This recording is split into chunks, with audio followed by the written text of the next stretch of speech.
Assalamualaikum warahmatullahi wabarakatuh. Hubungan ekonomi dengan kejahatan. Pertanyaannya, apakah ada perbedaan dalam tingkat kejahatan antara daerah yang memiliki tingkat ekonomi yang lebih rendah dan yang lebih tinggi? Ya, ada perbedaan dalam tingkat kejahatannya jika dilihat dengan realitasnya. Daerah yang ekonominya lebih rendah itu ada di perkampungan atau di pedesaan, dan daerah ekonomi yang lebih tinggi dominan terdapat di daerah perkotaan. Terkait dengan tingkat kriminal atau kejahatan tentunya sering terjadi di daerah perkotaan, seperti perampokan, pembegalan yang lebih tinggi dibandingkan dengan di pedesaan.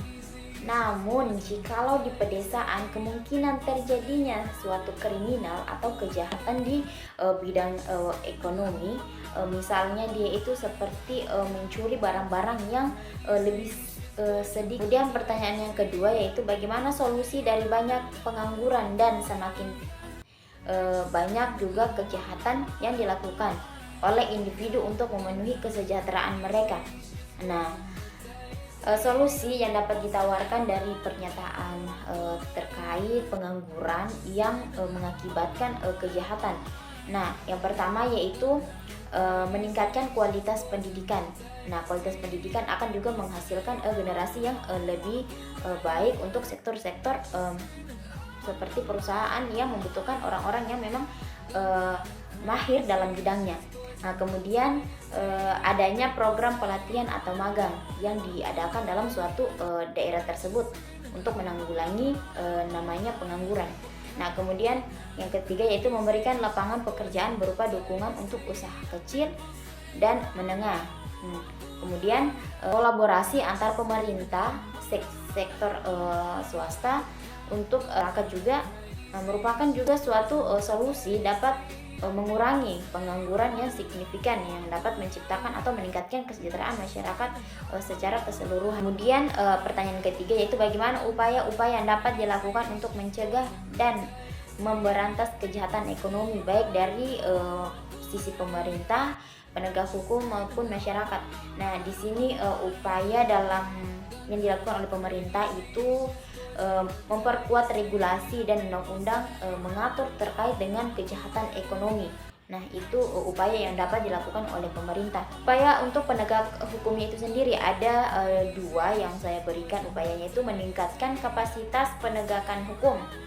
Nah, jika kapasitas penegakan hukum, kemudian mengembangkan strategi untuk memulihkan aset hasil kejahatan guna mengurangi intensif bagi pelaku kejahatan ekonomi. Kemudian upaya dalam masyarakat yaitu masyarakat dapat melakukan pelaporan terkait dengan kejahatan ekonomi. Kemudian partisipasi dalam program atau edukasi kejahatan ekonomi. Kemudian membangun kesadaran kolektif terkait dampak negatif kejahatan ekonomi terhadap kesejahteraan bersama. Pertanyaan keempat, apakah kemiskinan selalu menjadi faktor utama penyebab kejahatan? Jawabannya tentu tidak. Meskipun kemiskinan selalu dikaitkan dengan kejahatan, itu bukan satu-satunya faktor utama. Sebagai contoh, misalnya orang miskin melakukan kejahatan dan di sisi lain juga orang yang kaya juga melakukan kejahatan.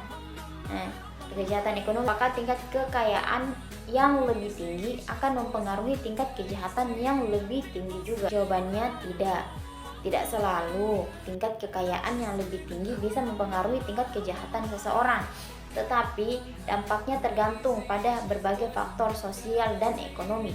Namun dengan kekayaan, seseorang kemungkinan melakukan kejahatan yang lebih besar, misalnya menyewa pembunuh bayaran untuk menyelesaikan masalah terkait personal dari orang yang memiliki ekonomi yang lebih atau orang kaya tersebut, orang kaya itu sendiri.